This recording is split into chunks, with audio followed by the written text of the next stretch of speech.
Assalamualaikum warahmatullahi wabarakatuh. Hi guys, welcome to Borak Emas Channel.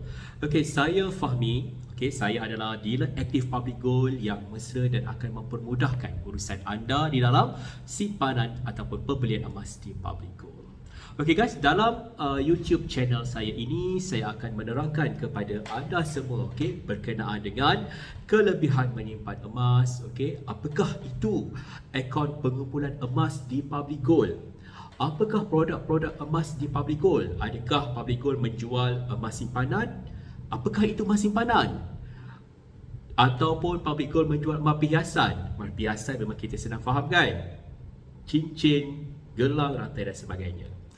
Dan juga apakah kaedah-kaedah pembelian emas di public gold? Okey, semua ini saya akan rungkaikan di dalam siri YouTube saya, okey, yang akan datang. Okey guys, so kepada anda, jangan lupa untuk subscribe dan juga follow, okey. InsyaAllah Fahmi akan bantu anda untuk memahami, okey, dengan jelas berkenaan dengan apakah matlamat kita untuk menyimpan emas dan bagaimana cara untuk bermula, okey.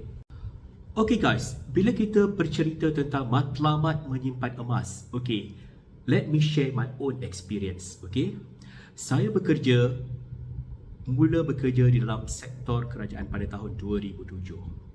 And I found that myself tak ada simpanan pada 10 tahun pertama saya bekerja.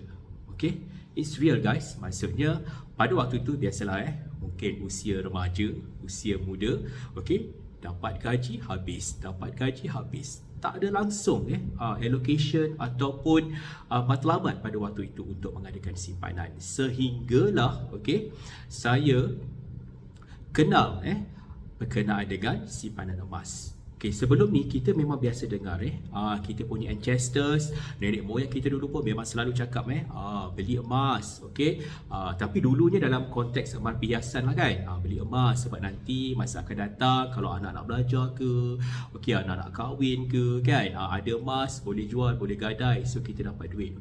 So sebenarnya fahaman ini dia telah orang kata turun temurun, tapi masalah yang paling besar adalah kita tak memahami sebenarnya apakah konsep simpanan emas ini. Okay, let me story to you. Okay, dia sebenarnya bila kita menyimpan emas ini, of course kita kena beli. Okay, ada orang dia tak suka dengar istilah beli tu, sebab apa? Bila beli, duit dia menyusut. Okay guys, sekarang betulkan mindset, apabila kita membeli emas, sebenarnya kita membekukan nilai duit kita itu kepada bentuk yang lebih selamat, iaitu bentuk emas. Sebab apa guys? Kalau kita masih berterusan, katakanlah ada angan-angan cita-cita nak simpan di dalam bank, kebanyakannya lah bila angka itu meningkat, kita punya orang kata keterujaan ni untuk berbelanja tu sangat tinggi. Tapi ia berbeza bila kita menukarkan nilai RM tersebut kepada bentuk emas. Di mana emas ni fitrahnya bila kita simpan, kita akan jadi sayang, makin sayang, dan kita rasa automatik kita akan rasa sekiranya tak ada keperluan yang mendesak, kita tak akan jual ataupun gadaikan emas itu. Ini adalah fakta, di mana kita kena terima fitrah kita terhadap emas ini ataupun naluri kita terhadap emas ini, semakin lama kita simpan semakin kita sayang. Nak bila kita tahu nilai emas ini dia akan meningkat dari masa ke semasa, di mana itulah yang dikatakan keuntungan emas. Bila mana untungnya emas itu adalah pada kenaikannya di masa yang akan datang. Berbeza dengan RM. RM tu dia dipengaruhi oleh inflasi. Contoh yang paling senang kita tengok, zaman dahulu, mungkin zaman saya tahun 89-90an tu, waktu sekolah tu bawa 50 sen cukup. Boleh makan dekat sekolah pagi dan makan dekat sekolah petang, sekolah agama petang, 50 sen cukup. Tapi sekarang tak cukup. Kebanyakan ibu bapa memberi anak-anak mereka RM5, RM10 dan sebagainya. So kita tengok sekarang ni inflation menggigit kita kan. Barang yang sama tapi nilai dia berbeza dahulu dan sekarang. Dia tidak untuk emas. Okey, kalau emas, tuan-puan biasa dengar biasa orang kata emas ini dulu 1 dinar kita boleh beli seekor kambing. Sekarang pun dengan nilai 1 dinar tu kita masih lagi boleh dapat orang kata apa, membeli seekor kambing. Maksudnya nilai dia adalah setara, tidak jauh berbeza.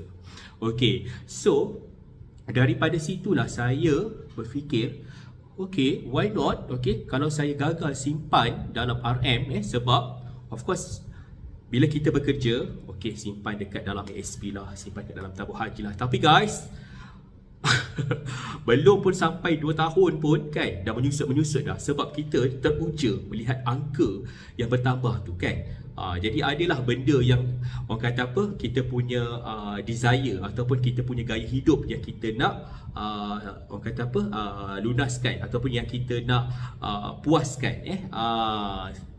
Sangat berbeza kalau kita mula menyimpan emas, di mana okey, saban tahun kita akan rasa lebih sayang dan juga kita akan jadi auto jimat bila kita telah mula mengenali emas. Okey, kalau anda tidak percaya, anda kena mulakan.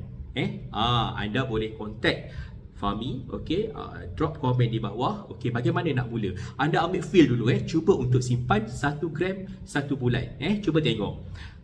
So next month tambah lagi 1 gram dan dia bertambah-tambah. So anda akan rasa bahawa anda punya simpanan itu secure, selamat. Sebab apa? Bila dia jadi bentuk emas ataupun kita kata dia ditukarkan ke dalam bentuk emas tu, of course naluri kita akan sayang. Tak percaya?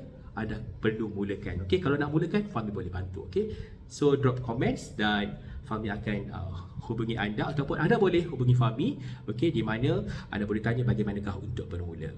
Sekarang jelas tak? Okey, matlamat kita menyimpan emas ni adalah untuk kita mengelakkan daripada boros dan juga untuk kita merealisasikan, okey, erti kata simpanan yang sebenarnya. Okey, dapat sesuatu? Cuba komen.